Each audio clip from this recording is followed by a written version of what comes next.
Once upon a time, there lived a man named Ogbuefi. Ogbuefi was a hunter who lived with his two sisters in the kingdom of Amanze.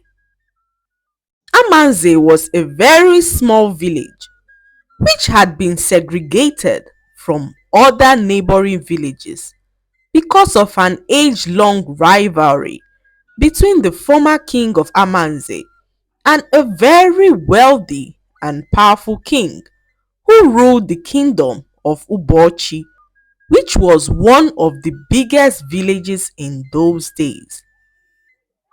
Due to this segregation, the people of Amanze suffered as they barely had enough to sustain their village. There was no trade between Amanze and neighboring villages, and this resulted in the shortage of food supply as well as other necessities in Amanze kingdom. Since the former king of Amanze died, the new king has done everything within his power to broker peace between his village and Ubochi kingdom. But all his efforts have proven futile as the king of Ubochi has vowed to remain a great rival to the Amanze people. One day, Ogbuefi went hunting in the forest and caught sight of a figure. It looked like an animal, but Ogbuefi felt constrained to fire his arrow as he quietly approached the figure to confirm what it was. To his surprise, it was an injured girl who could barely move or speak. "What are you doing all alone in the forest?" Ogbuefi asked, but the strange girl did not utter a word. She was badly injured, so Ogbuefi took her to his hut to tend to her wounds. When Ogbuefi's sisters arrived home that evening, they saw the strange looking girl in front of their brother's hut and asked him who she was. Ogbuefi narrated the whole story to them and informed them that the girl would be staying with them till he figured out who she was and where she had come from.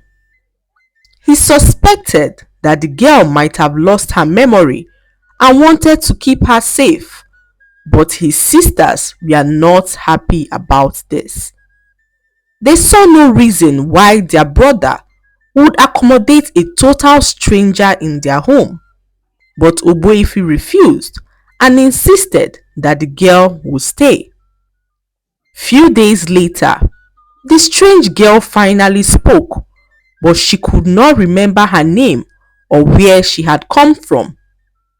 Ogbuefi then decided to give her the name Dumebi to make it easy to communicate with her.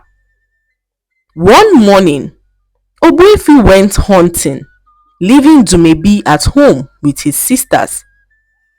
His sisters called Dumebi aside and asked her what she was still doing in their house. Dumebi stuttered as she did not know what to say. His sisters then threatened to kill her if she insisted on living with them. Dumebi was heartbroken and wished she could remember who she was and where she had come from, as the humiliation was too much for her to bear. Ogbuefi returned home late that evening and noticed that Dumebi was nowhere to be found. He asked his sisters if they knew where Dumebi had gone, but his sisters pretended not to know her whereabouts. Ogbuefi began to search around the village as he was worried for Dumebi's safety. He looked around for hours till he caught sight of Dumebi standing next to a palm tree. "What are you doing here?" he asked, and Dumebi explained that she left because she felt like a burden to him and his sisters.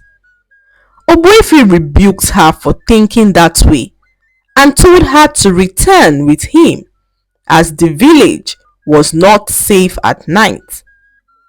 Dumebi agreed and returned to Obuefi's house.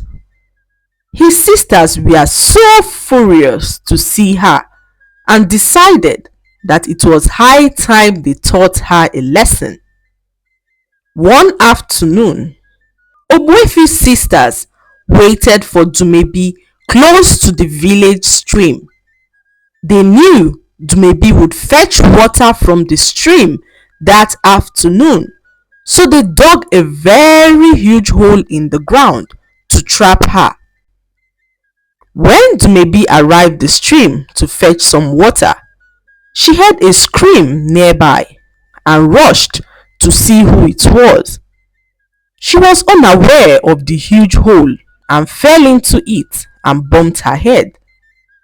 Obuefi's sisters called out her name, but there was no response from Dumebi.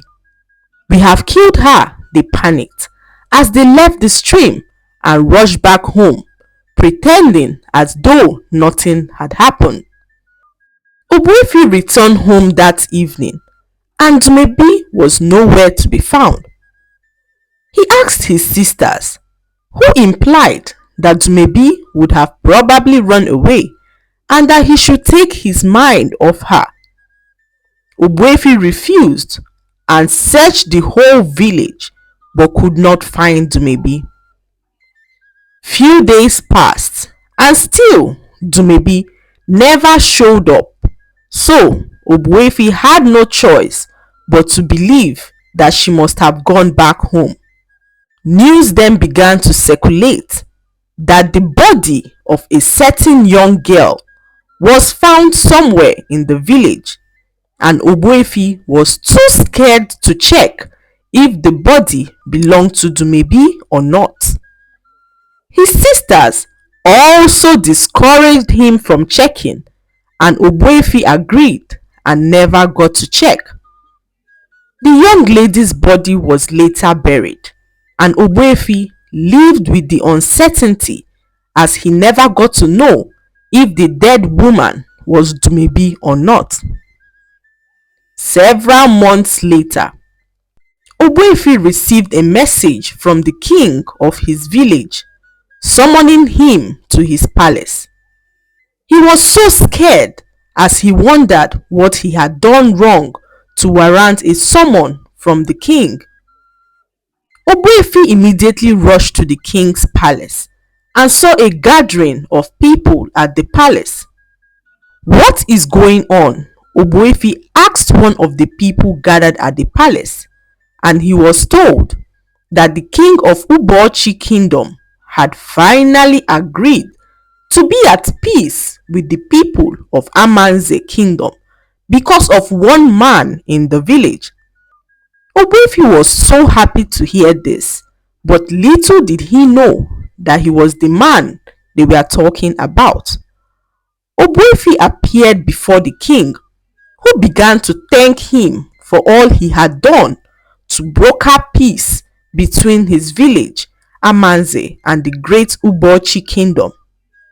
Obuefi was confused as he did not know what the king was talking about.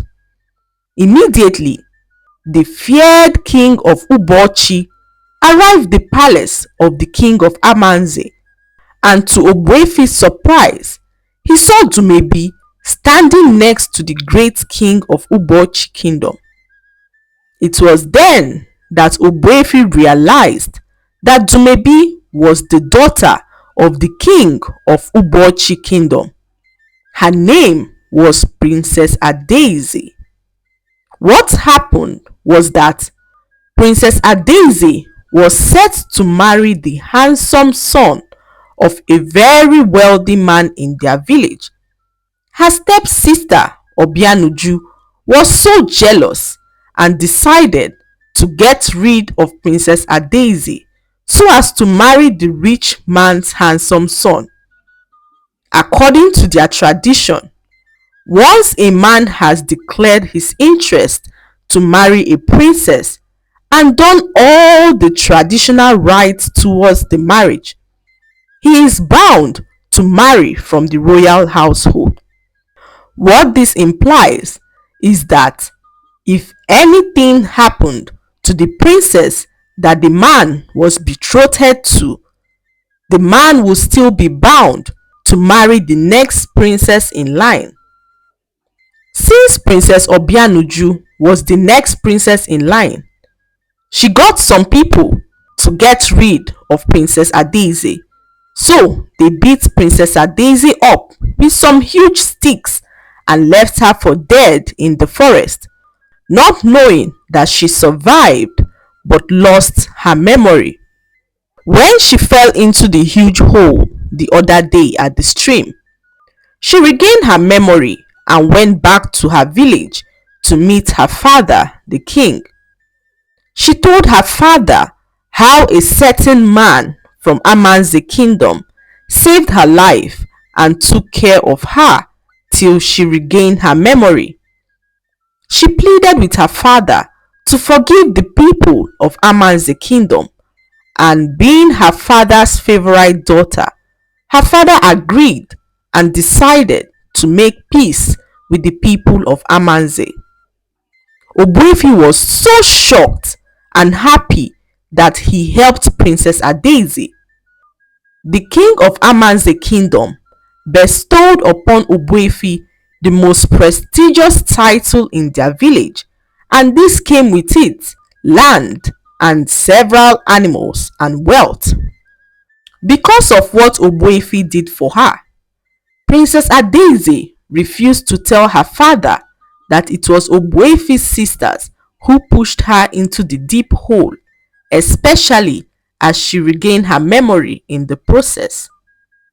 Obuefi's sisters regretted their actions and pleaded with Princess Adaeze to forgive them. She forgave them because if not for their mysterious plan, she would not have regained her memory as fast as she did. That was how the people of Amanze kingdom made peace with the people of Ubochi kingdom. The lesson to be learned from this story is that when you do good, good will come back to you.